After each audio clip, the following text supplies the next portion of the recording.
Sahi khudingi lau panthada urea har phangdabagi wathok lai. Wathok asi anobu laingak lakpa anobu minister sinba natraga lau singu loisangi makok thongbo officer sing sinbana kohanba ngamde hamuni. Aduna urea phangnadaba sigi marumda kari karamba aronbo wafam ama lairibagi haibasi mipung khudingna hangnaba wafam oiraklei. Manipur laingaki lau singu loisangi record matung inna state asida apunba pak chawbagi chada tare dasmik mari amarom tamak lau singu da sizinai. Masigi manungda chada yankhaini thoigi changna tampakta lai singda lairiba lawphomgi ayamba sarukti pamlo ubana har sijinade tampakta lairiba lawphom singasi law pari da pathoklabadi chawrakna law pari lising marpu taruk lomnei hairiba lawphom singasi gi manungda kharadi organic fertilizer sijinai aduga kharana hojikti lawphom oidre school college chekon yum amadi atai lalol iteki mafam oina sijinakibana law ubaya ba lawphomgi pak chawba yamna hantaram lagani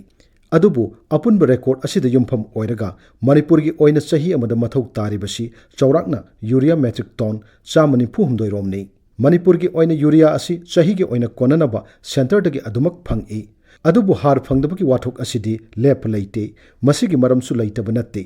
Manipurgi lobuksing kumgi nong ngairaga uba ngaktani aduna ayamba lobuksing matam chap manana pali matam amatada law hunba lingbana urea har chaibagi matamsu ayambana manai Masina maram oiduna Jungi anisuba thakaidagi khara mathau tarakpadagi August ki ahan thakai fawba urea seasonai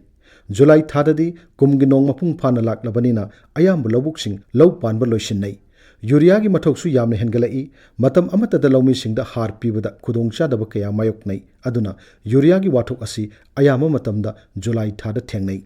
Matanga sida lawmi singna hangnaribu wahangdi sahi khudingi laibak wathok oiriba urea asi Matam chana marang kaina thamjinba yadabara haibasini laingak ki maikaidagi chief minister amadi agriculture minister na phongdokhibadadi urea gi stock marang kaina lai har gi awat plaheloi haibasini laingak ki godown da urea marang kaina lairaga lawmi singna phangdribasina karigino har phangdre haribasingasi lawmi nataba singla har pi haribasina kanadano lawmi nataba singdara natraga pidana pi hairibra haukiba sahi ama ani asida urea yenbagi thodang asi local MLA singna chawna lawduna lakli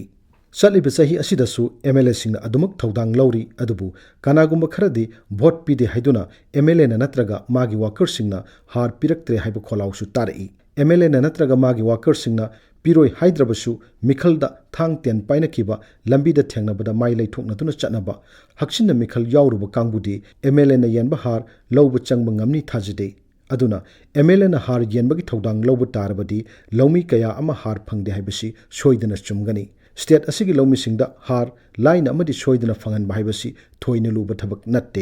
har yenbada rajnitigi khut hek yawroktraba law singu loisang na maning tamna local club singa khusam naraga lawukta chatuna lawmi singda hakthengna na pirabadi soidana phangani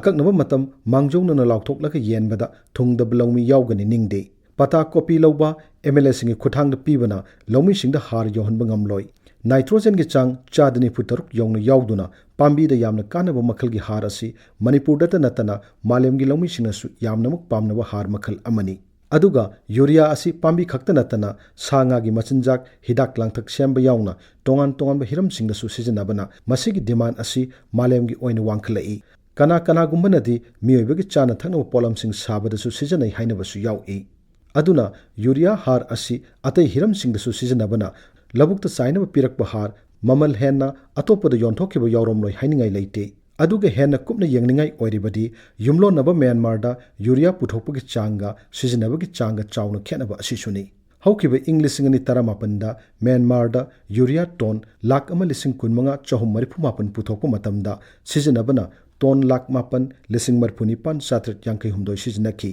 Myanmar da khwaidagi urea supply toribana China Malaysia amasung India ni Laibaksing asidagi ton lakh ahum lising marputara taruk chawnga nifu taruk pusilai masi pusilak labasu sizinaba konadi aduna Manipur da lakliba urea singasi mamal henna Myanmar da thadok labra haibasi hangnadaba nate